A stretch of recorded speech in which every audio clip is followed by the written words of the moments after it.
Okay, so Yachimo, greetings. Yedase, I thank you once again. We thank you for joining in with us.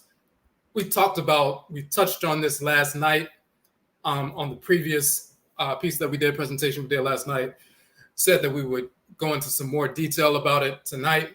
So for those who are unaware, I'm Odwirafo Kwesi Radnehmpata Akan, Odwirafo of Nkwamua Marukati Vimudi Akwamu Nation in North America within Ojiraman, the purified nation, Afurakane, Afuraitkait people, African Black people in the Western Hemisphere.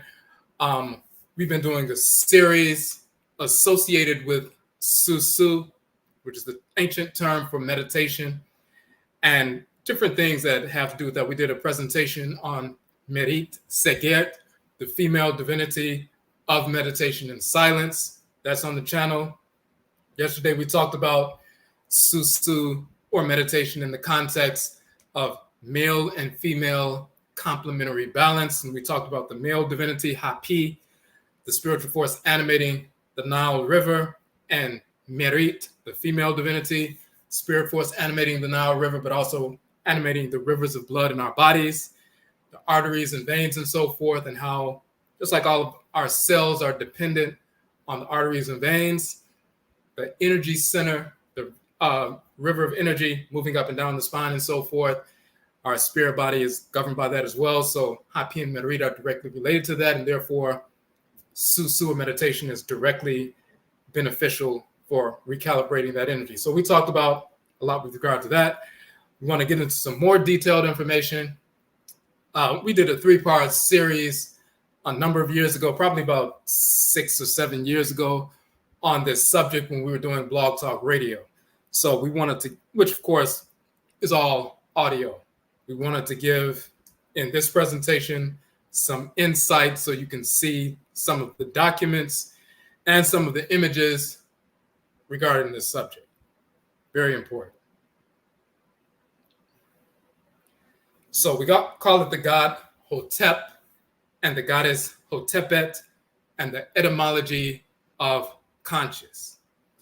The image you see here on the upper right, that is the deity, the male divinity whose name is Hetep. In the Coptic dialect, that's spelled Hotep. People often hear the term Hotep, but Hetep or Hotep, dialectal variants of the same term and so forth. There is a male divinity or force in creation that animates a certain aspect of creation, also has a shrine within the bodies of Afuraka, Afuraitkait, and African Black people. His name is Hetep. There is a female divinity named Hetepet, also in the Coptic dialect, Hotepet and so forth. A feminine force in creation, has shrines on earth in creation as well as within the physical bodies of Afuraka, Afuraitkait people. So many individuals are unaware of that. They may know that the term Hetep or Hotep means peace, but of course, the whites and their offspring, as they continuously do, they seek to demonize and corrupt our culture, and then brainwash ignorant individuals from within our community take that on. So they started using Hetep or Hotep as a derogatory term, where we get the idea that we should make an ancient sacred term of our ancestral language and ritual practice that is not only in ancient Khanate, Kemet, Nubia, and Egypt, but wherever we look all over Afuraka, Afuraitkait, Africa, as well as those of us who were forced into the Western Hemisphere and carried our ancestral religious practices, like the Hoodoo tradition, which is Akan, or the Juju tradition, which is Yoruba, Voodoo tradition, which is Ewe, and so forth. We continue to carry these ritual practices, the veneration of these divine forces in creation, and we still invoke them on a regular basis. So where would we get the idea that we should take the sacred name of a divinity and turn it into a derogatory term?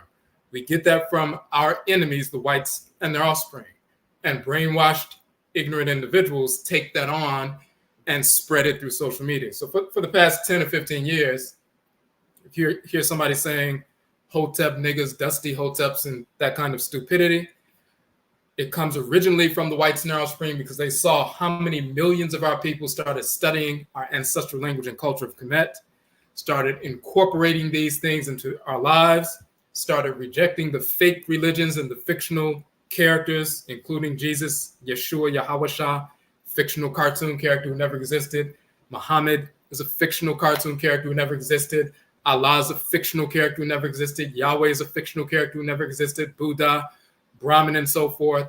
So all of the false, fake religions, Christianity, Islam, Judaism, Hebrewism, Hinduism, Buddhism, Taoism, and so forth. And there's pseudo-esoteric and exoteric expressions. None of them are valid.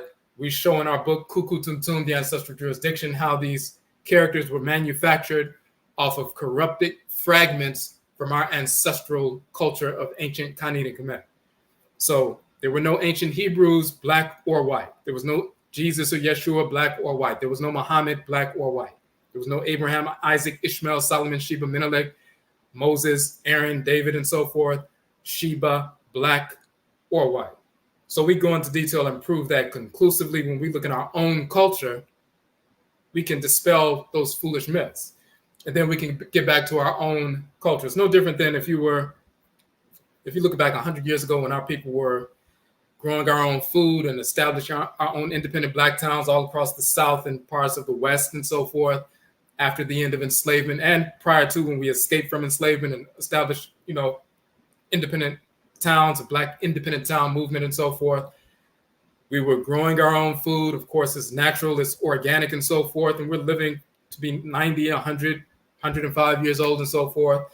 And then we take on the diet of our enemies, the whites and their offspring. And then we start developing all forms of disease, all kinds of diabetes and cancers and high blood pressure and heart disease and lung disease and all these various things. And then some of our people say after, decades of suffering with these preventable diseases, we say, we need to go back to what we were doing prior to taking on this corrupt diet.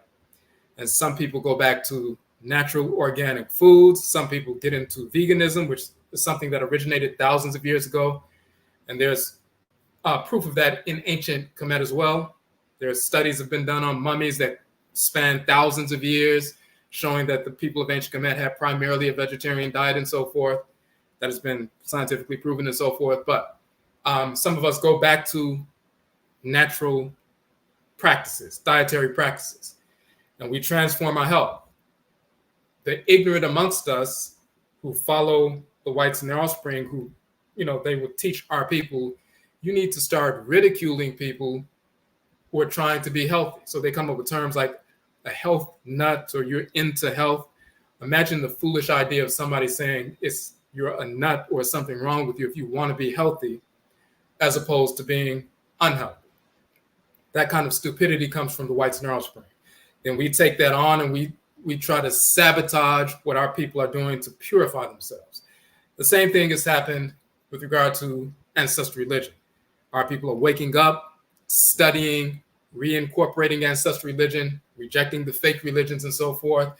And when they see millions of our people doing that and leaving Christianity, Islam, and Judaism, Hebrewism, Hinduism, Vedanta, Buddhism, pseudo-esotericism, pseudo-metaphysics in waves, Mooricism and all that other nonsense, when they see our people leaving all of that in waves and getting back to our ancestral traditions, they start becoming fearful. So they put agents within our own community to attack what we're doing, to try to ridicule what we're doing, because they want us to be enslaved to worshiping white fake deities and white fake personages, fake prophets who never existed, foolish cosmology, and so forth.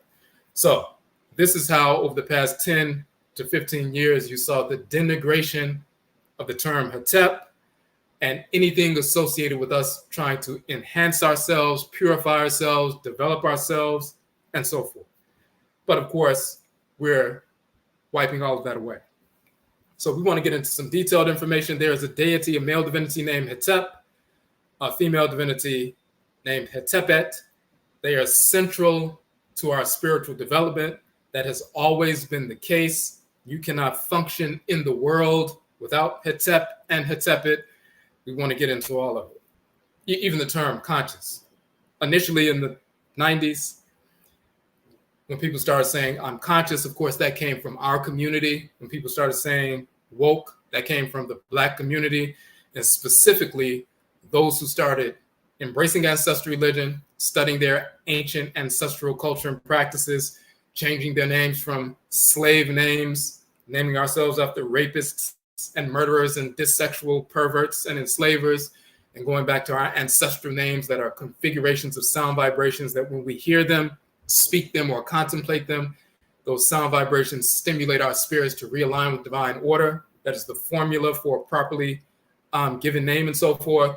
So we go back to our names, our dietary practices, our ancestral religious practices, and purification, engaging in, entrepreneurship and so forth. That's what woke meant. That's what being conscious meant. Once again, the white Snarl Springs saw how powerful that was. So they began to infiltrate our community with agents within the community. They start pushing foolishness like extraterrestrialism or smoking weed or doing drugs or being promiscuous and all kinds of idiocy, or, you're not getting involved in consciousness or spirituality meant you're free from all the rules, and other religions have rules and we want to get away from rules. So we're going to become conscious. They polluted and corrupted the meaning of conscious to the point that when people heard the word consciousness after a few years, it became a dirty word. People don't want to hear the word conscious. They don't want to identify with conscious. Now, white people have taken over the term woke in the popular media and so forth, and they associate it with white liberals and homosexuals and LGBT nonsense and all kinds of idiocy that had nothing to do with the original term. Just like they take the term voodoo and try to make it demonic, when voodoo actually means divinity.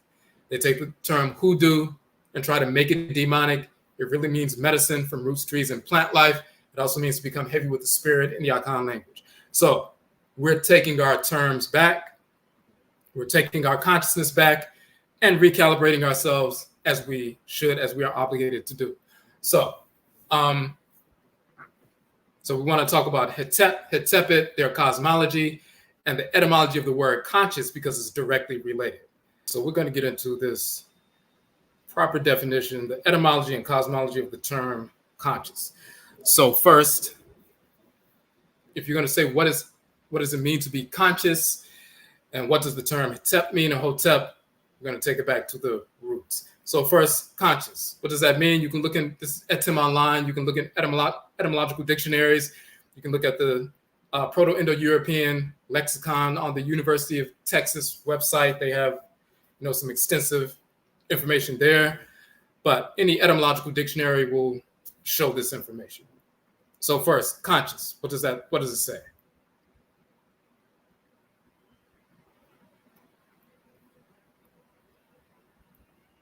So what is conscious comprised of? Knowing, privy to, from Latin conscious, knowing, aware, from conscire or conscire, to be mutually aware, from assimilated form, com, with or thoroughly, and it says see, con, and then sire, to know, see science.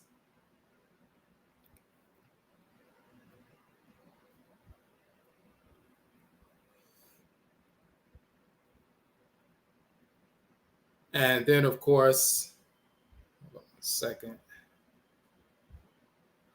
So con, the word forming element meaning together or with. Sometimes merely intensive. It is the form of com used in Latin before consonants except BP, LM, or R. In native English, formations such as co-star, co, tends to be used where Latin would be con. So that's important because con, co, com is all the same root, but it means together or with. Now let's look at science. So it's the root of conscious is conscience and so forth, but sire was the root of that. What does that mean? Hold on a second. All right. The state or act of knowing what is known and so forth. From science, intelligence, skill, present participle of sire, meaning to know. Now here's the important part. The original notion in the Latin verb probably is to separate one thing from another, to distinguish, or else to incise. This is related to cinder or cindere, to cut, divide, from the Proto-Indo-European root sky or skay, to cut, split. Source also of Greek skitsin, to split, rend, or cleave, and so forth. Now, what they're saying is the term skyer, science comes from sire, which is pronounced skyer in Proto-Indo-European. It comes from sky or skay, to cut or to split. And their assumption is it has something to do with separating things to gain knowledge. If science or sire or sky means to know, that means to cut or split or dissect, like dissecting an animal in science and so forth in biology, dissecting things so you can study these different things and gain some understanding from it. So kan, with or together, kam also coming together, and then skyer or sky, to cut, to open something up, look at the distinguishing parts and so forth, and bring these things together so you can gain some meaning from it. But they say it comes from these Proto-Indo-European roots. In reality, whenever they say Proto-Indo-European, that only goes back a few thousand years, they stole these terms from our ancestral language. So they don't really know why the sound ska and I means to split. They don't know why ka and ka means with or together. They just know those sounds mean that. We have the same sounds in our ancient language, but we also have a cosmology that undergirds the terms, that shows why these specific terms have that cosmological meaning. They don't know why ka and ka, or kan, or ko means with or together. Why doesn't moon or munu mean with or together? Why does it have to be the ka sound and the sound, ka or kan? The Europeans can't tell you that because they stole the term from our languages. We can tell you because it's directly associated with the deities in our cosmology. So let's look at that.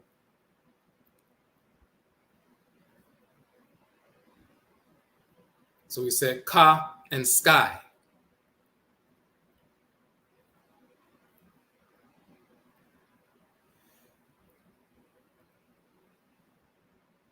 So the term ka in the language of ancient Khanid and Kemet, Nubia and Egypt, they'll define it as image, genius, person, and so forth. That is the term for soul.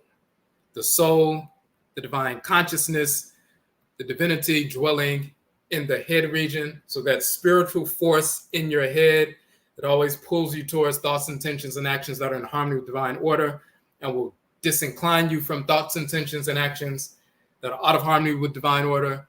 The divinity that governs your head, in the language of ancient Kemet, it is called the Ka. That is translated as soul in the English language, the divine consciousness. Ka for males, Ka'et or Kat for females. The symbol for the Ka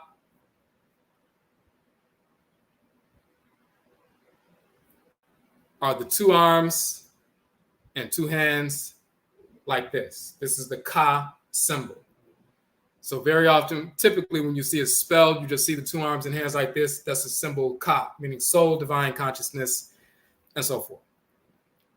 Sometimes they will place the Ka symbol on the region of the body where the Ka actually dwells, in the head region.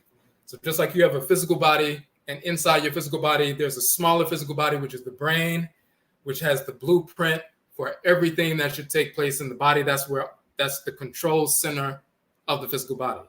That's the, processor for the entire body. Your spirit body is an entity. There's a radiant force in the head region of the spirit body that regulates how you operate as a spiritual being, including when you transition and become the spirit of as an ancestor or ancestress. And if somebody saw you clairvoyantly and saw your spirit in the room and so forth, if they were clairvoyant, they can see your spirit, but there'll be a radiant force in the head region. That is the Ka for males, the Ka'et for females. That's the quote unquote spirit's brain. That's why sometimes they will show the Ka on the head region, just to let you know, this is where the Ka, or the soul, the divine consciousness, resides. The term for spirit in ancient Kemet is Ba, for males, Ba'et for females. But that's the divine living energy that animates you. But your divine consciousness, your soul, is Ka and Ka'et. And the root Ka is where the Europeans take Ko, and Khan is in conscious, calm, and so forth. That comes from Ka. But let's look at another definition. So this is one of the books. I've published 31 books. You can download all 31 of my books for free from the page on our website, the Nhoma page, publications page. But this is one of the important books with regard to cosmology.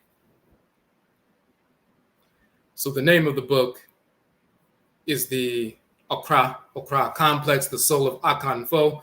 And what we're showing in this book is that the term Ka in ancient Kemet is the same term Kara, also written Okra in the Akan language. It means the soul, the divine consciousness.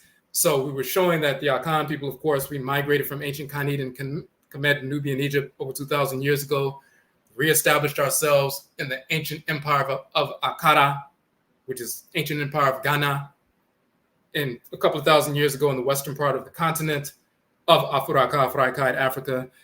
About 1,000 years later, because of Muslim invasions, the Almoravids and others and so forth, many of us migrated from that region further south towards the forest belt, where the regions of Ghana and Ivory Coast are today, and reestablished the Akara or Akana civilization in that region.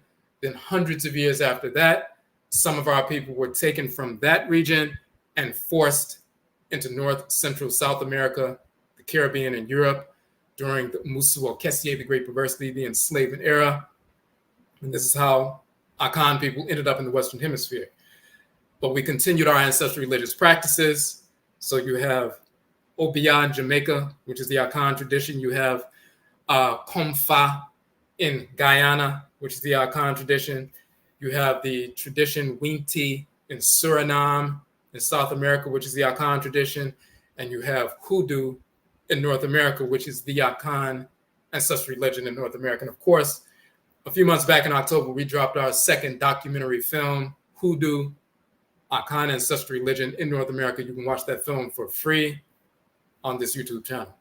But in this book, we were proving that the Akan term for soul, Kra, is the same term, Ka, in ancient Kemet, in the entire cosmology of what the soul is. The term in ancient Kemet is Ka, the little symbol of the arm and the hands and so forth. Khanid and Kemet, which is Nubian Egypt, Ka, feminine, Kat, or Ka'et, Kat. And then in Akan is Kra, also written Kra. That is a prefix, so sometimes the prefix is added, but Kra, or just simply Kra, Kra, is a contraction of Kara or Kara. The root is Ka. What does it mean? The soul of a man. It means the same thing in Akan as it means in ancient Kemet. It is the divinity in the head region in Akan culture. It's the divinity in the head region in ancient Khanid and Kemet. It is the Ka, or the Kra, the soul, the divine consciousness. Now, another further definition.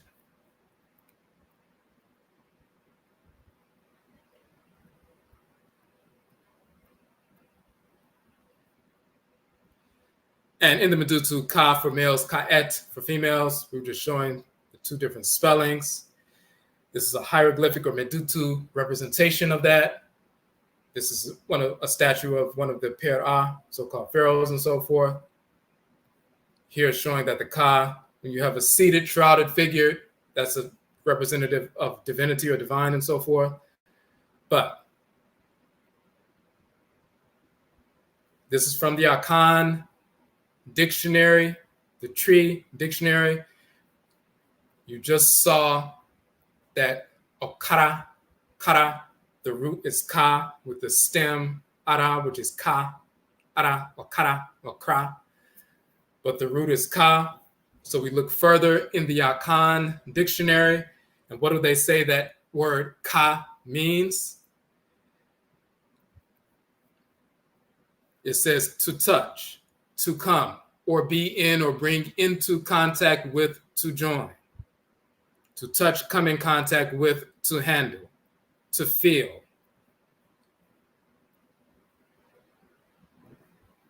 What are these two hands reaching up, grasping, pulling things in on top of the head, reaching up and pulling in the energy from the forces in nature, plant life, animal life, mineral life, the sun, moon, stars, atmosphere, oceans, rivers, and so forth, the spiritual forces that govern all creation.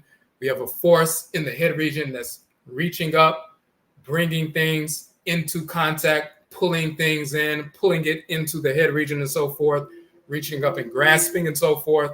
The Akan term ka, to touch, come, bring, be in or bring into contact with, is a direct definition of the Medut symbol, a hieroglyphic symbol of the ka.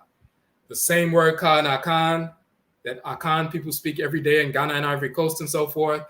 They're saying the same thing about the nature of their soul, the kra, the thing that brings you into contact with, pulls in that information, energy, so you can be conscious and aware. The same word ka, with the same functional definition, is properly represented thousands of years ago as the two hands reaching up to pull things, to bring them into contact with, to be with. Kan, meaning with, together, or with. Now you know cosmologically why ka and ka, means together or with. If a European heard somebody from ancient Kani Kemet said, what's the word for together or with? And we say ka. And it's also the term for soul in our culture. They leave the soul part alone and just say ka and together. Ka means together or with. Then they steal that term, make it part of their language, and they say ka, like ka, star, ka, occurring, like a co-occurring, illness and so forth. Co-worker, you're working with somebody, you're pulling that person with you together and so forth. They just know that the sounds ka and ka, mean together or with. Can they tell you why ka means together with? Why doesn't si or Susuw mean together with? Or nadi mean together with? Why does it have to be ka? They can't tell you because they stole the term.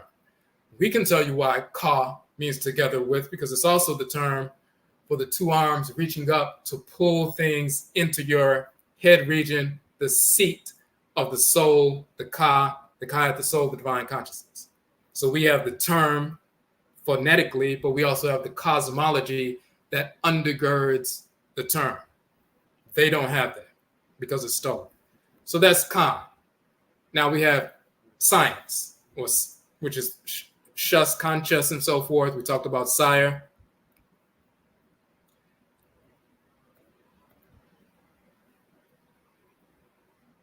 And it says, related to sindere, to cut, divide, from the Proto-Indo-European root ske or sky, ske, to cut, to split, to divide, and so forth.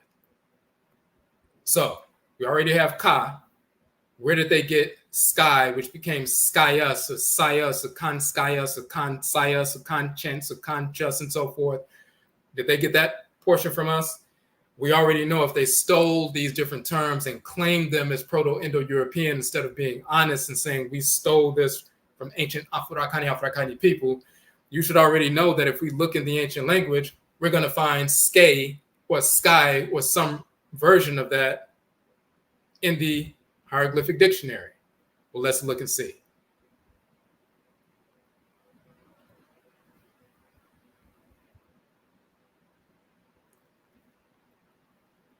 And of course, that's exactly what we have. Ska, and in the Coptic dialect, sky,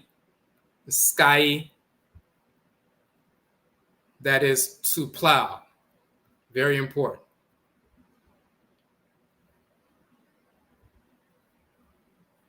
And you see the individual here with this plow. It's tied to the, to the animals and so forth. And you see the blade right here. And he's making The plow is an English word. We use the term ska or sky, and what we're doing is skying something. We're going to go sky something. What does it mean to sky something? It means to split, to divide, to separate. When you plow the fields, when you open up an incision in the fields and so forth, then you can plant the seeds, you cover them over with dirt, and eventually, of course, you have crops that come forward. But we go and sky, split, divide, and so forth. So the term sky, meaning split or divide, became skay in Proto-Indo-European, meaning to split or divide, and ka, sky, ka, sai, kan, skyus, conscious, conscious, and so forth, or conscience as well, stolen directly from the exact same terms. Now, why do we have sky, meaning to sky something? In English, of course, it means to plow, but in our language, we say we're going to go out and, we don't say I'm going to go out and plow. We say we're going to go out and sky. We're going to go out and split the earth. So what does that have to do with consciousness? When you take a plow and you split the earth, you open it up, then you plant seeds, and then you cover it back over, and then they germinate and they root and go deep down into the blackness of the soil, grab the nutrients and so forth, and then something sprouts and develops. So when we go split something, open something up, open up an inquiry into something, go deep down into the root of something to know something, grab that knowledge from wisdom and experience and so forth, and then new ideas sprout from that. That comes from that initial plowing, that initial splitting, that initial skying. There's another aspect of that that's very important for ritual purposes. So planting seeds and seeing them germinate, going deep down into the soil. In order to get to the root of something, you have to open up the soil. You have to split the soil and go down to the roots. You can drop some seeds on on top of some soil. They may embed themselves within, maybe they won't, and they'll just, nothing will happen. But when you open up the earth and go deep down to the root and hit the root of something, to get to the root of a matter and so forth, you have to split something first. Then you can go deep inside, grab what you need, utilize it for your best benefit, and sprouting and flowering and harvesting comes later. So that's the cosmological foundation for that. There's another aspect of splitting that the whites in Narrow Spring don't know anything about. They know that sky means to split.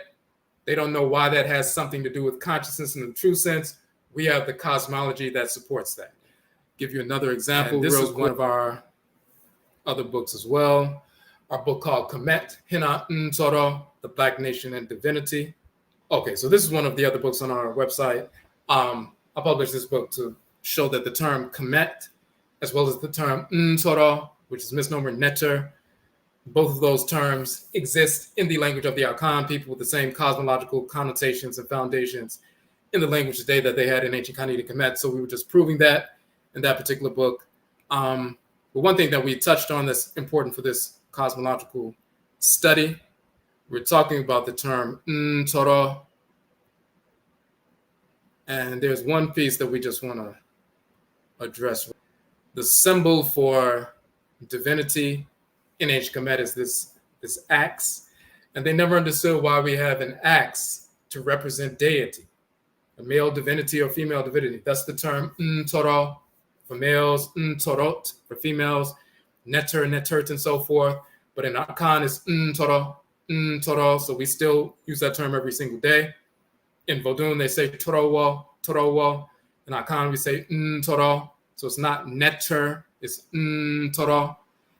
It's not netert, it's Ntorot, and so forth. But the symbol is that of an axe. So they never understood why we used an axe to represent the term for deity.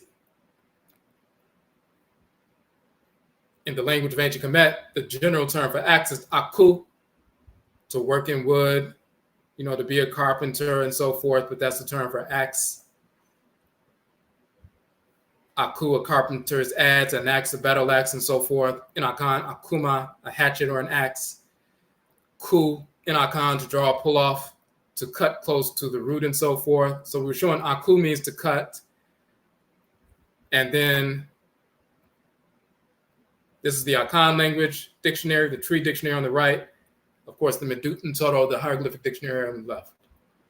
Aku means to cut in ancient Kemet. Ku means to cut in Akan. Aku means an axe in ancient Kemet. Aku ma, but the root is aku. Akuma is an axe in Akan. So why is the divinity represented by an axe? Here's the key portion.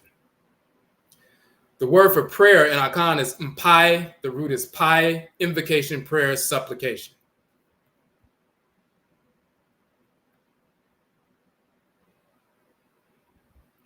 What is the root of the term pai? To strike, to smite, to split, rive, cleave, or break. So the term for prayer in Akan is mpai. If you say I'm going to make prayer, you say ba mpai. I'm going to make ba mpai prayer. The plural for mpai is apai, prayers. So why is the word for prayer the same word for pai, which means to split or to cleave? Because if you have an axe and then you go and pai, split or cleave, and split a tree in half and so forth, that's a splitting. We consider the sound vibrations that are released through ritual prayer. If we say nana nyame me chere wonsu, name ma wonsu, or nana nyame wa me chere wonsu, name ima wonsu, the sound vibrations are a pai, a split. We make an incision into the spirit realm, and then we enter through that gateway, that split that we just opened up, to into the spirit realm, so we can communicate with the Nananoman Samanfo, our spiritually cultivated ancestresses and ancestors, and the Abosom, the forces in nature, or the Egungun and the Orisha, the Kuvita and the Vodou, the Aku, the Akutu, the spirit, or the ancestral spirits who are spiritually cultivated, and the Ntoro, Ntorotu, and so forth. So the act of prayer is a pai, a split, a rending. That's the cosmological foundation for going into the spirit realm, creating an incision, making a doorway, cutting an opening, and going in. So we show that in Akan, pai, to split, is also the word for prayer, a ritual splitting, mpai. Of course, we also related to ancient Kanit and Kemet, pe, to rend, pet, to cut through, to split, to divide. So the term pe in ancient Kemet is retained in the Akan languages pai, to split, to rend, to cleave. And it's not just, regular splitting with an axe and so forth, but in a ritual context, making an incision into the spirit realm to go in so you can communicate.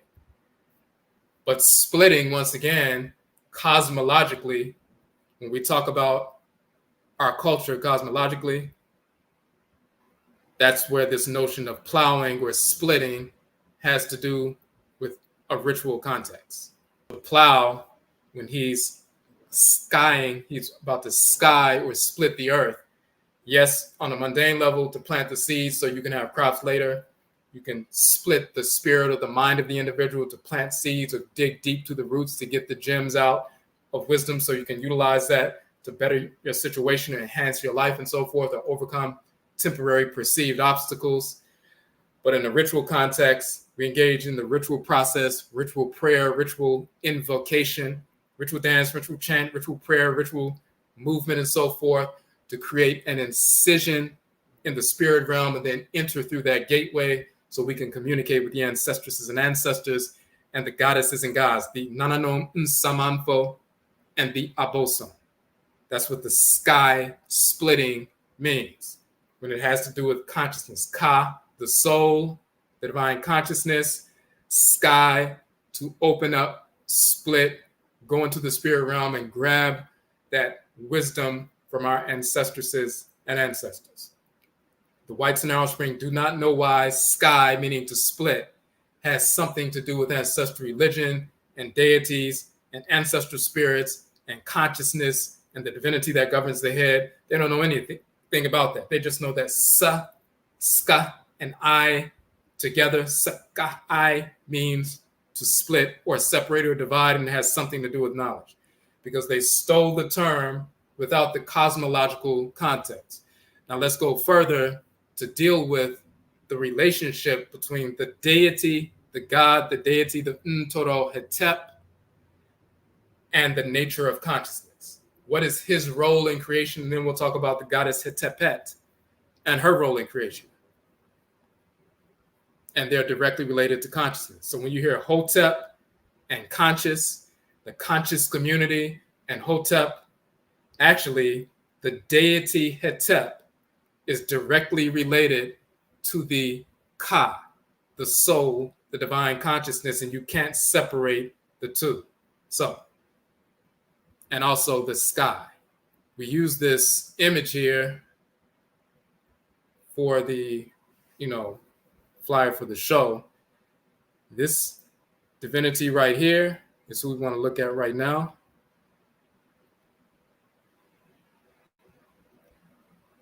When you look at the term Hetep,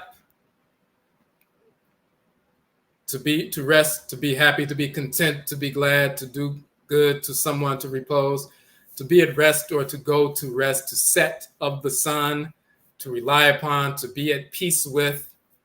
In the Coptic dialect is Hotep, plural, Hetepu, offerings, gifts, alms, oblations, endowments, offerings prescribed by law or custom. Hetepu, peace, joy, content, satisfaction, also soft or gentle winds and so forth. Hetepu, plural, the U is plural. He who sits at home in peace. Hetepet, peaceful, gracious. So we're talking about, we know this notion of Hetep having something to do with peace. It also means divine offerings and so forth. Let's show a relationship between that and the Akan language, and then we're going to show why there's a region of the ancestral realm called the Sekhet Hetep, the divine field of peace and offerings.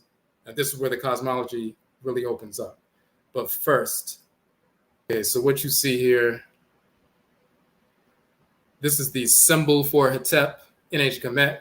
Hetep, N.H. Kemet, becomes Chede in Akan, or Achede. Chede in Akan is Hetep, N.H. Kemet. Chedepa is the full term. Chedepa, Chetepa comes from Chetep, and so forth. So in Akan, Chede, which is Hetep, means gift or offering or donation as well, just like we showed that Hetep, one of the definitions is gift or offering. And you see that this is a little loaf of bread on an offering table. So when you put the loaf of bread on the table, then you have a little loaf, the conical loaf of bread, which was common in ancient Kemet, that structure, that form, conical loaf, and then you have the table. It is also representative of when the sun was set in the western mountain range. You have these mountains, and then the sun sets upon the mountains. It's akin to, an offering being placed on earth, like an offering being placed on a table. And once the sun was set in the western mountain range, then it would go into the quote-unquote underworld, just like you take a loaf of bread or some food and so forth, place it on a plate. That's an offering given to the person, and then they take it and they consume it. The solar disk, the radiant force, is placed on earth, then it's quote-unquote swallowed and goes into the underworld, and then it illuminates and gives life and vitality to those who are in the underworld, the spirits in the spirit realm and so forth. So, but what does Achede mean in Akan and in the culture and so forth?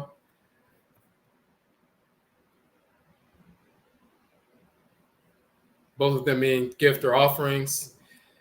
And we say, in the language of Kemet, the term Hetep refers to peace, harmony, yet it is also used as a term for ritual offerings. In Afuraitkait African culture, it is customary to give ritual offerings to the Nananom Nsamanfo, which is Akan for honorable ancestresses and ancestors, and to the Aboson, the Akan term for deities, goddesses, and gods, the divine spirit forces in nature. It must be understood that ritual actions in Afuraitkait, African culture, are never merely symbolic, but are always functional. There is a measurable transfer of energy and unearthing of consciousness affected through a feedback system by the ritual giving of offerings. This transfer is akin to the transfer of energy affected through the consumption of food. The chemical response of your organs and organ systems as the nutrients of the food are digested and disseminated are measurable. The chemical response to a holistic diet is a healing and empowering response that is not merely symbolic but functional. In essence, the act of ritual offering is designed to provoke the necessary units of energy and frames of reference, which is conscious awareness necessary to align or realign the spirit of the Afuraitkait individual with his or her Ka'et, soul or divine consciousness. When such alignment is affected, obstacles to proper functioning can be removed in a holistic fashion, and so forth. So, what's being said is when we give a ritual offering, and we put that offering out on a shrine to a divinity, force of nature, engage in ritual invocation, the energy emanating from that specific offering provokes the energy of that spirit, and then they respond by dispensing their energy to us.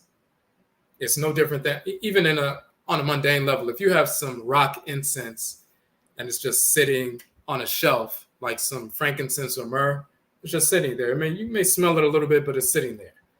When you put fire to it, then it releases and activates, and the entire room fills up with smoke. And if somebody walks in and they breathe that in, it affects their body and so forth. So you activated something within the resin. Something was released. People breathed it in, and it affected their physical body in a specific way. If you provoke the energy of an ancestral spirit or divinity with a ritual offering that's charged up through ritual, you place it on the shrine and invoke the spirit, and the energy emanating from that ritual offering provokes their spirit, or quote unquote pushes their spirit, and then there's a response by them dispensing some energy to you with some guidance or wisdom. There's a measurable response or effect that's a feedback system. We're giving or provoking some energy and getting a response. No different than a child provoking the mother through crying.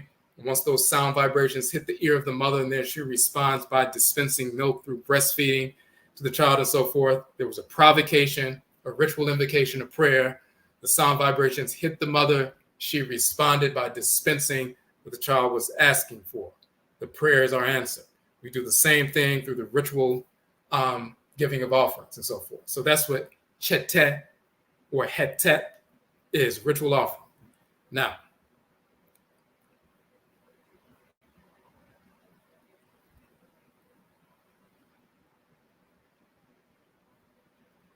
let's get into one of the texts of ancient Kemet to see what we're going for.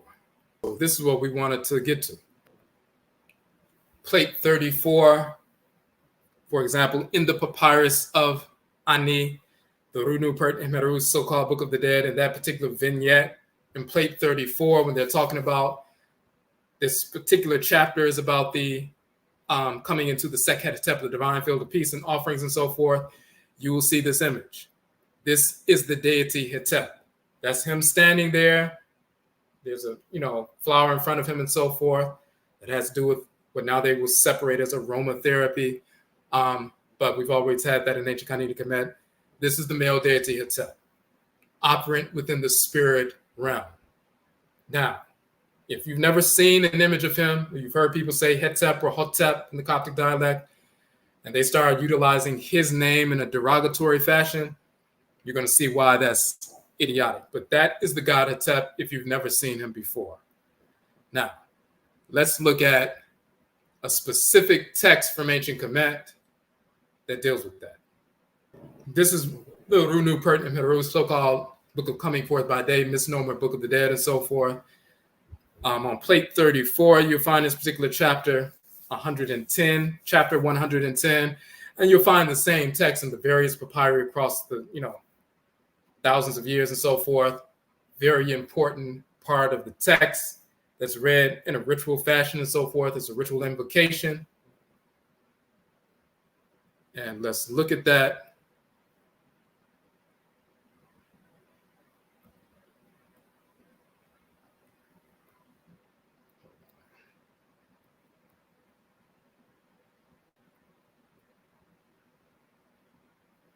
So it says, hold on, I just want to make sure you all can see that. All right. It says the beginning of the chapters of the Sekhet Hetepu. So they have the translation, they have the Medutu there, the transliteration in the language of Kemet, and then the translation in English. And of course, we have a 2-part course. Each part 1 is 6 weeks, part 2 is 6 weeks of how to read and write the Ntoro, the language of ancient Kemet. So you can, those courses are archived. We have 40 online courses. Those are 2 of them. You can access those courses at any time. So you can learn to read and write the language yourself. So the beginning of the chapters of the Sekhet Hetepu, the chapters of coming forth by day and of going in and coming out of the Ntoro, the underworld or the spirit realm, and arriving in the Sekhet Anru, which is a region of the field of offerings and so forth, the Sekhet Hetepu and so forth, the divine field of peace and offerings, of being in Hetep in peace, in the great town, the Nebet Nefu, the Lady of Winds. And you're going to find out, and you will see later, that the Lady of Winds is a title of the female deity Hetepet. And this is what he says. He says, let me have power there, or Sekhem there, power there. Let me be an Akut, an illuminated one there, an honored ancestor or ancestress. When they say strong, they're talking about Akut, an illuminated one there, that I may Sekau, plow there. Let's move this over.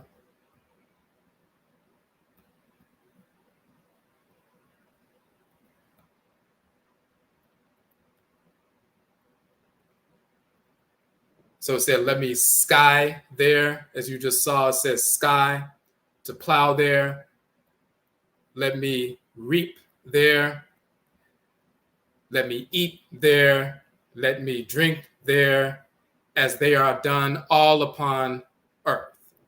So, first of all, the Sekhet Hetep, the divine fields of peace, the sacred fields and so forth in the ancestral realm. In Akan, we say the Nsamain Po. What is the Nsamain Po? Nsamain is the ancestresses and ancestors, and the Epo is the grove, the sacred grove, the sacred region where the plant life is and so forth. When we transition, our spirit leaves the body is interred, then we're making our way to the ancestral community. We move through this sacred Nsamain Po, this ancestral grove. In Yoruba, they'll say the Igbodu is one of the terms, the sacred bush and so forth. In ancient Khanate Kemet, the Sekhet Hetepu, the divine field of peace and offerings and so forth. You move through this sacred region. You get purified. If you lived in harmony with divine order, you can go join the ancestresses and ancestors in that pristine community. If you lived out of harmony with order, you're not allowed to be in that community. It's no different than if on earth, if you had a, as we always say, a family reunion, and you invited everybody over and so forth, and then the one individual who was known for stealing, robbing, breaking into people's houses and so forth, and terrorizing people tried to come to the door and get in, you're not allowed to dwell with the community. You're outcast from that. If you lived in harmony with divine order on earth, then when you transition and you move through the ancestral grove and you're searched out spiritually to see if you live in harmony and you're a harmonious individual, then you're allowed to dwell and have your existence in the ancestral realm in the Sekhet Hetep and in the Sekhet Aru, the divine field of reeds and so forth within the Sekhet Hetep. You can dwell in your ancestral existence there. And in Akan culture, they talk about how the ancestral realm is akin to the dream state. So just like you're going to have dreams and, interact with individuals in a harmonious way, when we transition, it's very similar. And we may live in that space for the next 150 years until it's time for us to reincarnate. And then we're drawn back into the womb of one of our descendants 150 years later and born back into the physical world. But while we're in the ancestral realm, we're living amongst that community, that pristine community, if we lived in harmony with order. So we go into the Sekhet Hetep, and this is what the text is talking about.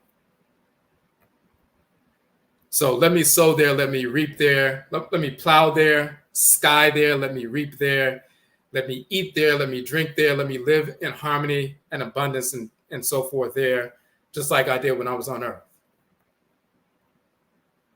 Then the text says Asar Ani, this is the person who transitioned. This is his papyrus that was in his tomb and so forth. He says, has carried away Heru Set to look upon the building in the Sekhet Hetepet, the field of Hetepet, distributing winds upon the divine spirit in his day within the divine egg. He has delivered the interior of the body of Heru. I have crowned him in the house of Shu, the house of his stars. I behold repose in his seasons. He has passed through the northern district of the cycle of the divinities. His elder ones, hold on, let's switch over.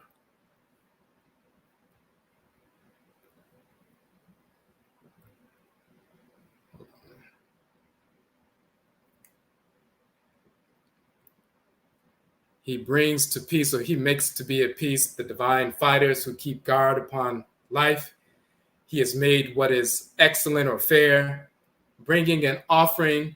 It says pacifies, but he allows to be at peace. The divine fighters, talking about Heru and Set, who are battling, and he brings them to peace and so forth over what belongs to them.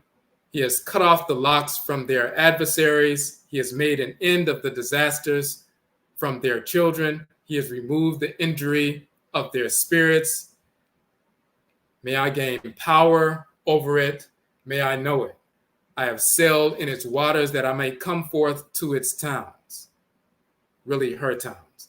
I have power over my mouth, being provided with quote unquote enchantments or ritual invocations. Not let have power those individuals over me, the shining ones or illuminated ones, not let have power them over me. Talking about what he's talking about is, since I lived in harmony with divine order, I can bring to peace those who are in conflict. I overcame these disasters. I assisted in making sure that there was peace and balance and equilibration. So please do not let the illuminated ancestresses and ancestors have power over me, meaning I didn't live out of harmony with divine order, so please do not allow me to be punished. I'm showing and I'm proving that I lived in harmony while I was on earth, so please allow me to live in this pristine community. Those who didn't live in harmony while on earth, if they tried to enter into this community, the illuminated ones, the Akutu, the illuminated ancestral spirits, would overpower them and force them out. So he's saying, please do not let them have power over me, because I actually lived in harmony with divine order, so I like to live in harmony in this community. That's what he's saying. May I be equipped therein, your fields, and it says Hetep, and you see the seated figure here. The seated shrouded figure means this is referencing a deity, and the deity is Hetep. What thou wishest, mayest thou do. In other words, your wish is my command and so forth. But talking about going into the field of Hetep and so forth, he liked to plow in the field of Hetep. Now, let me give one more. It cuts off, this text cuts off here, but in the Theban recension of the Pert Imheru, that text goes on a little bit further. We want to show that further expression of the text.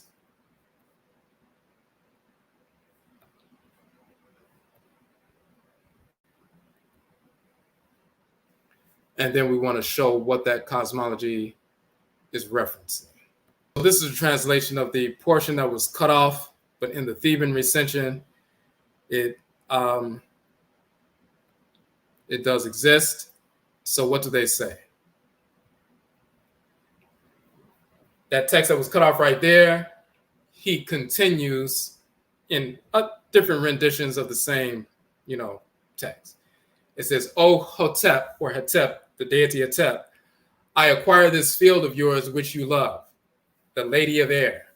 The Lady of Air is actually Nebet Nefu, which is a title of the female divinity Hetepet. "I eat and carouse in it. I drink and I sky in it or plow in it. I reap in it. I copulate in it. I make love in it." Meaning, just like we connect with our significant other on earth, we can connect with our significant other in the spirit realm as well. "I do not perish in it, for my ritual invocations," they say magic, but ritual invocations is powerful in it. "I will not be agitated or aroused in it. My happy heart is not apprehensive in it, for I know the wooden post of the deity Hetep, which is called Bekutet. It was made firm on the blood of Shu, and it was lashed with the bowstring of the years on that day when the years were divided. My mouth is hidden and my mouth is silent. I say something mysterious. I bring eternity to an end, and I take possession of everlasting." Just another short portion of that text. This is Hetep, the god Hetep, the Ntoro Hetep, who walks throughout his field of this field of his. He partakes of a meal in the birthplace of the divinity. If he rests in Kenet, he will do everything in it as it is done in the island of fire. There is no shouting in it. There is nothing evil in it. I live in Hotep. My bag and my bowl are on me, which I have filled from baskets, being one whom the spirits of the Lord of plenty guide. I depart and ascend to him who brings it, and I have power through him. He accepts on my behalf, for I am equipped and content. This great ritual invocation, misnomered magic of mine, is powerful in this body of mine, in these seats of mine. I am one who recalls to himself that of which I have been forgetful. I plow, meaning sky, and I reap. And I am content in the city of the God. I know the names of the districts, towns, and waterways which are in the field of offerings, and those who are in them. I am strong in them, and I am a spirit in them. I eat in them, and I travel in them. I plow, meaning sky, and I reap in the field. I rise early in it and go to rest in it. I am a spirit in it, as is the spirit, the deity Hetep. Now,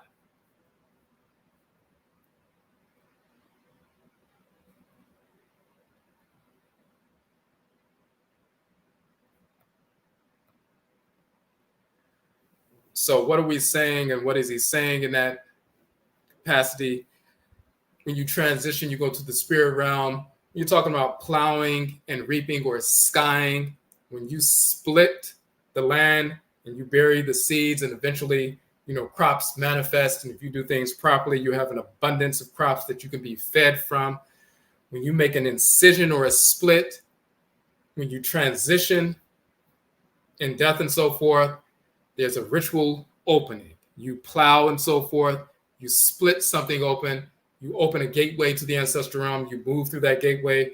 You go through the test, the balancing of the heart and the feather and so forth of Ma'at. There's also a test with the male divinity, Ma'ah, just like you have a test with the female divinity, Ma'at.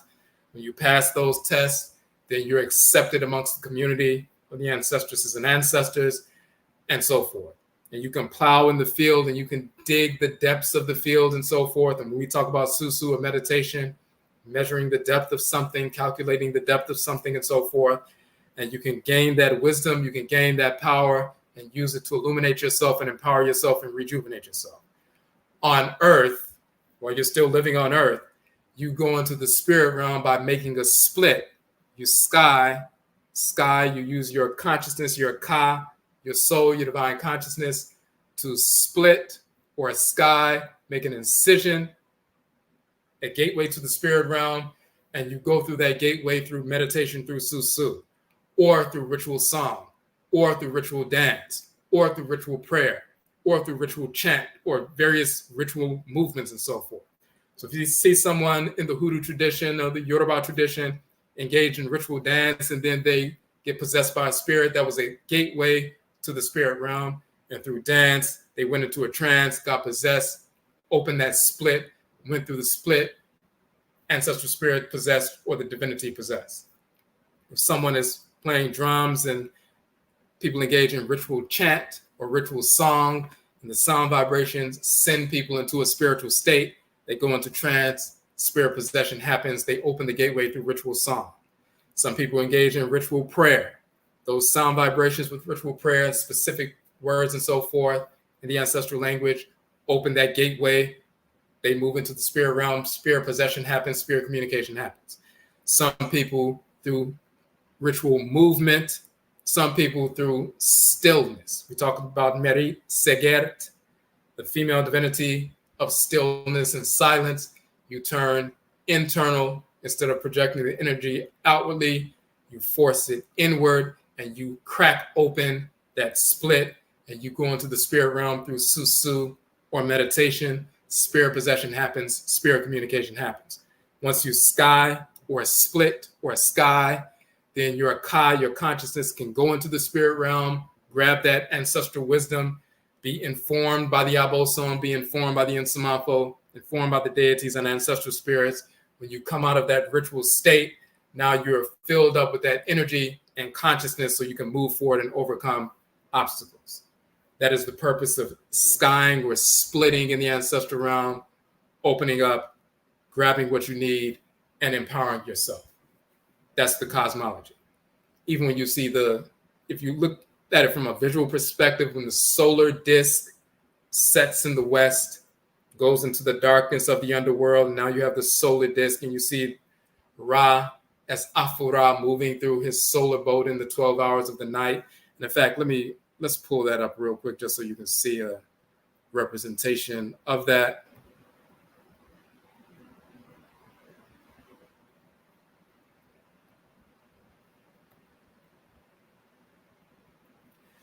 You see Ra in the form of a sacred falcon sitting in his boat, and the solar disk, which is the Aten, is in the boat. So he's sailing across the sky in the boat of the Aten.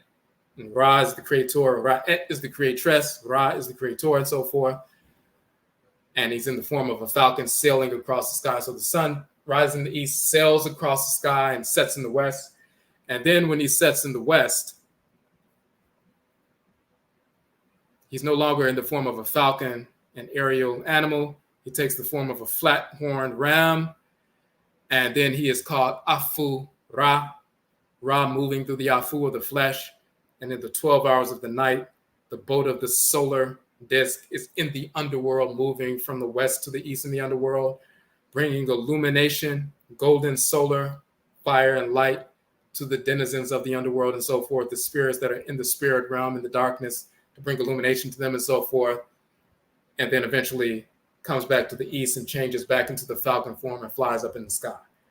So if you think about solar energy going into the underworld and going into the darkness, and if you want to access the solar energy, the illumination, the golden energy, the power, and the illumination, you sky or you plow or you split the land, you open it up, you dig deep, and you go into the darkness to grab that solar energy, that solar fire, that illumination, and then you take part in that and you consume that and you become illuminated and empowered and so forth. So you use your Ka, your consciousness, your soul, your divine consciousness to sky or plow in the fields of Hetep so that you can access the divine living energy of Ra and Ra'et to empower yourself and illuminate yourself. Scroll down a little bit further in part 4 of our text, just so you can see the imagery.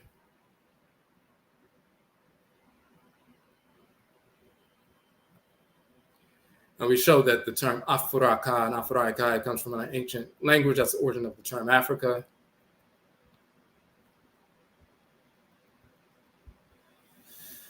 And of course, this image This is Ra'et, the creatress.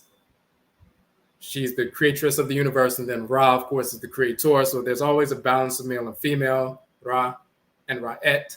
So when you're skying, using your Ka, your soul, divine consciousness to sky, Ka, sky, Ka, skyus, or Kan, skyus, or conscious, and so forth. But your soul, your divine consciousness, the divinity in your head, directing you to sky or make a split in the spirit realm so you can grasp information that's deeply rooted and grounded, so you can germinate and sprout and root and fully flower and so forth, and harvest can come. This is what's taking place cosmologically. This is what's taking place spiritually. Every time you engage in ritual, Susuw, meditation, ritual song, ritual dance, ritual chant, ritual, prayer and so forth, you are engaged in the sky process, the Ka sky process. Soul splitting in the field of Hetep so you can grasp those divine offerings and so forth. The final piece that we want to touch on is on the feminine side. That's Hetep. Hetepet is the female divinity, also Hotepet and so forth. Hetepet, Hetepet, Hotepet. You see it's a goddess of offerings and a friend of the dead, the deceased.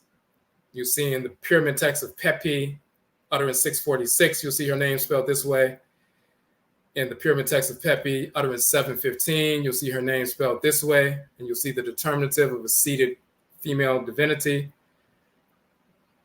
In the pyramid text of Mer in Ra, you'll see her name Hetepet spelled that way. Then there's another reference, her name spelled here. In the book of the opening of the mouth, you have a similar ritual invocation to a number of different female divinities, including Hetepet. And we just highlighted the Medut that spelled her name right here. This is the relevant text. The translation. Purified are you, O you male divinities, male deities, and sensed, meaning incensed, are you, O you female divinities, goddesses, Ntoro, and you have obtained your fluid of life through Ur-Hekat, which is a female divinity, through Sekhet, which is actually Sekhmet, another female divinity, through Sekhet, they mentioned the name twice, through Sekhet, through Neseret, or Neserit, through Neserit. They mentioned her name twice, another female divinity, through Hetepet, or Hetepet. And then it says, there is an offering to you, O all you male divinities, all you female divinities, and his hands are full of your love. There is an offering, and there's a happy face to King Men Ma'at Ra, the giver of life, who is happy on this day. So it's a purificatory ritual, the opening of the mouth, but they reference the female divinity Hetepet in that particular text. And in the first text, when we talked about, and let's just go back to that one right quick. In that particular invocation,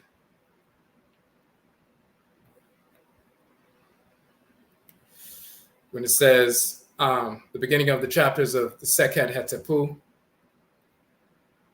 and the chapters are coming forth by day and going in and coming out from the underworld and of arriving in Sekhet Aru, being in peace in the great town, Nebet Nefu, the Lady of Winds.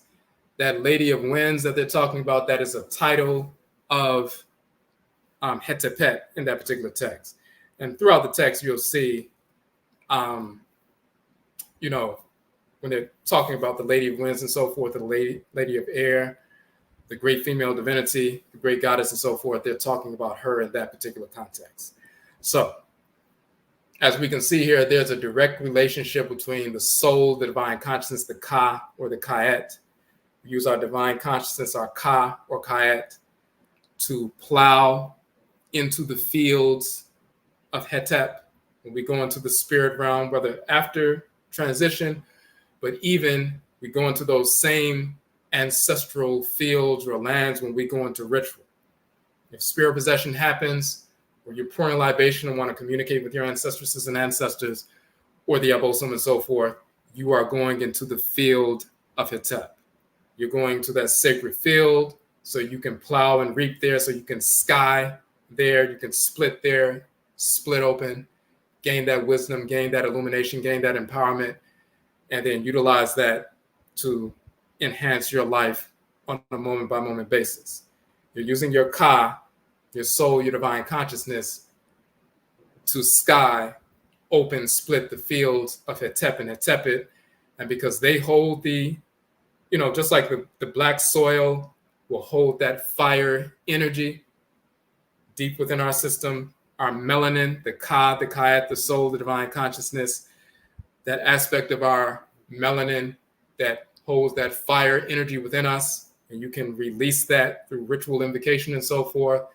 That is a portion, the water system within our bodies that permeates our bodies and so forth, that is akin to the ancestral realm, and part of that within the black substance, the melanin that's in all of our organs and systems and nervous system and everything else, that is a part of the Hetep region in our body and Hetepet region, and that solar fire is contained within that blackness.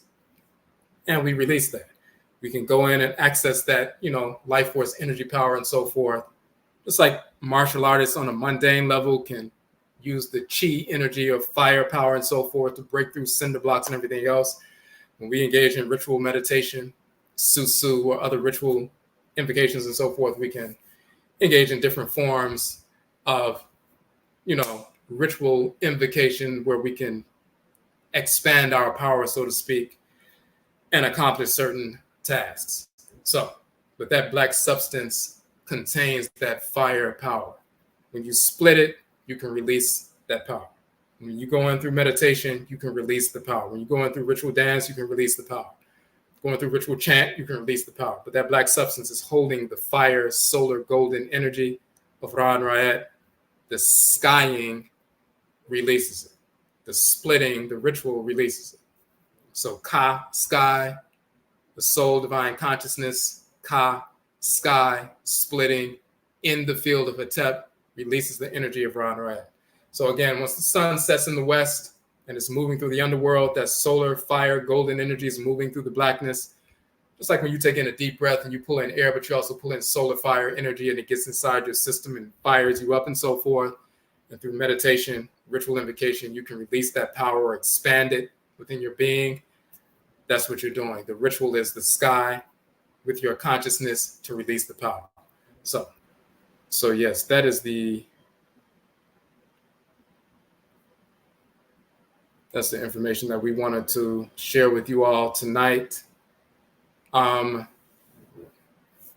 We had done a 3-part series back a number of years ago on Blog Talk Radio where we went into information in some detail, but of course that was audio, so you couldn't see, the documents and so forth. We want to bring that back out.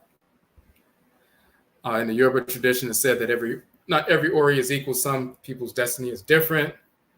They also say one chooses their Ori in life events, that Obatala governs all Ori. When they're talking about, sometimes they use those terms, loosely, and when they're translating things from Yoruba into English, they kind of loosely translate things. What they're talking about is, everybody has a different function. Some people, just like your organs have different functions, different forms, each one of us is Afuraitkait people. We have a different function to execute in creation. So in that context, everyone's akra is different. Now, when they start talking about destiny, they're trying to translate things. Some people, because certain things they've done, you'll see them run into different obstacles because they have put themselves in a position where certain things are happening. That's not part of their Ori per se. It's things that they've done that was in contravention to what their Ori was directing them to do, and they created some disorder for themselves. And sometimes they'll even come into the world and they're still carrying certain things that they need to overcome. But their Ori isn't the negative thing. The Ori is a divinity. It's never in disorder. But sometimes when they translate things, even in the Akan tradition, a Ghanaian may translate something and say someone has a bad head or a bad okra. It's not the okra is bad. The okra is a divinity. If someone went against what the okra was directing them to do, it's like just on a basic level, if your okra, soul, divine consciousness, is pulling you in your head region to consume certain foods and stay away from other things, and then you consume these things because people told you to do so, and you get sick, and you're throwing up and everything else, you went against what your okra was doing, and you created negative consequences for yourself. Your okra is leading you to engage with certain individuals and do certain things and certain activities. You go against that. You create disorder in your life. You transition. You're still spiritually, discordant as an ancestral spirit, and you come back into the world. You still haven't overcome that. You're still discordant spiritually.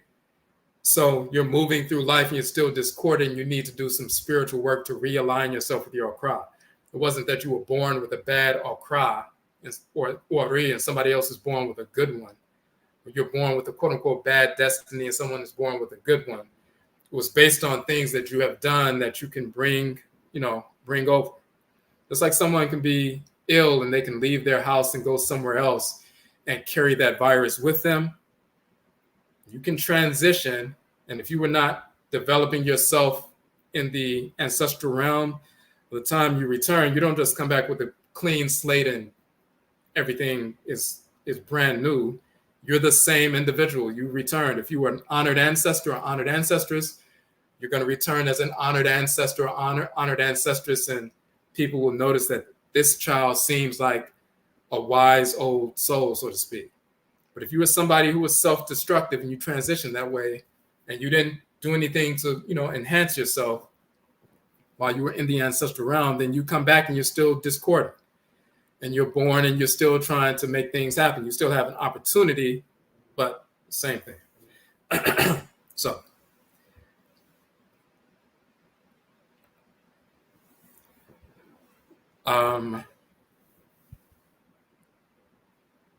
And it's the same thing when they talk about different life events and some people choose this or choose that.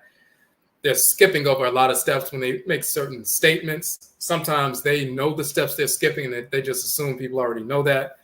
Then sometimes they're just misinforming people because they've been misinformed as well. But those different things that are happening are also based on things that you've done in the past, either earlier in your life now or previous existence. And then that sets things in motion, later. It's not predestination. Like there's not just, oh, this is going to happen and that's it. You're doing certain things and you set certain things in motion. And if you don't change lanes, this is what's going to happen. Just like we always use the example, in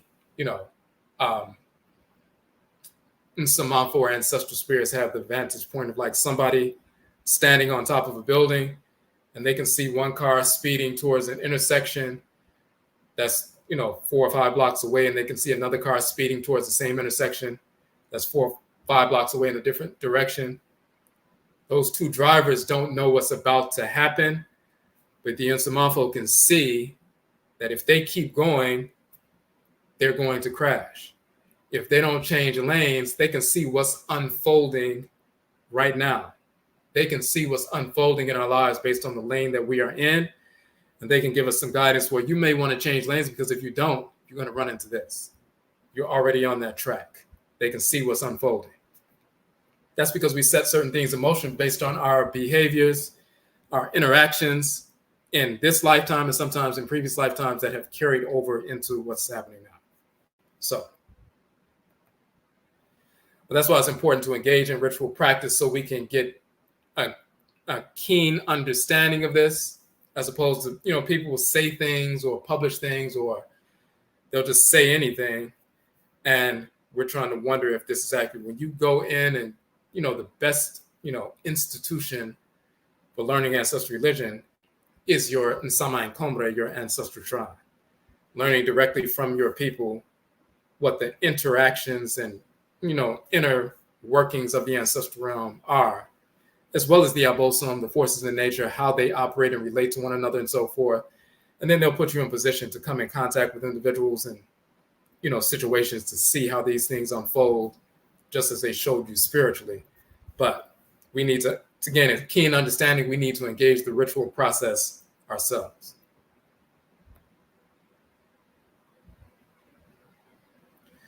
One thing with regard to these, chants and so forth, the text that we just used, the texts of ancient Kemet are not just something to read, they're ritual chants in and of themselves. And then we also have, let me just post this real quick.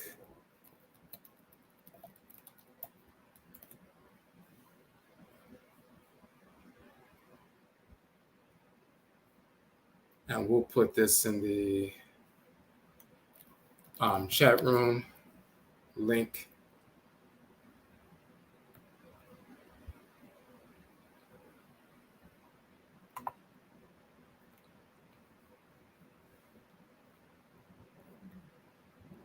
Okay, so placing, there's a term, the simple or a sample, apai, that's on our website, which is a sample prayer, ritual invocation, and so forth in the language of Kemet. In fact, so that link is in the chat room, but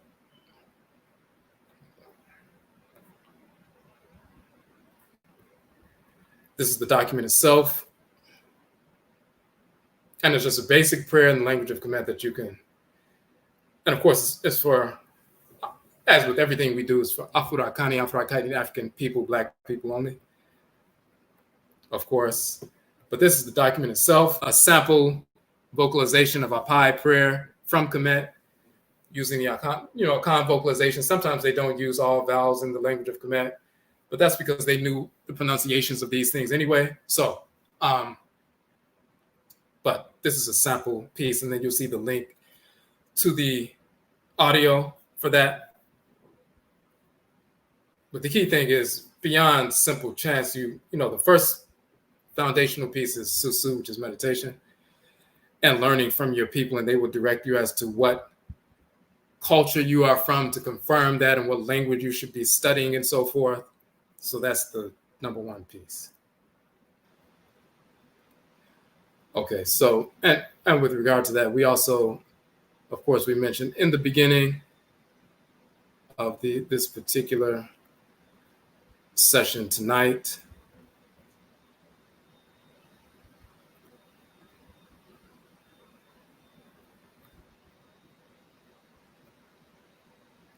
so we have our class, our course, our Susuw meditation instructor certification course is beginning. So if you'd like to take that course, of course, it's open to our people only, Afuraka, Afuraitkait, African Black people only, of course, to become certified as a meditation instructor. You can utilize that certification, that credential, to conduct sessions in, cultural organizations, events, schools, places of employment, human services agencies, different places where people, and you can also, set aside time where you rent out a space for an hour and have people come. You can conduct meditation sessions there as well. But this is a way to utilize that certification to empower our community, but also generate income for yourself. So we have some spots still available. So look at the Susuw Meditation Instructor Certification information on our YouTube channel. We have a couple of, we have the flyer. We did an overview of that course last week. That's up on the channel now, talking about, the course and what it's about. Register now to reserve your spot. But yes, if you have any questions, you can send us an email. But we do have a few spaces once again. So check out the Susuw, the Meditation Instructor Certification. So once again, Yerase, we thank everybody for joining in with us. And Yebeshia Bio, we will meet again. That's it.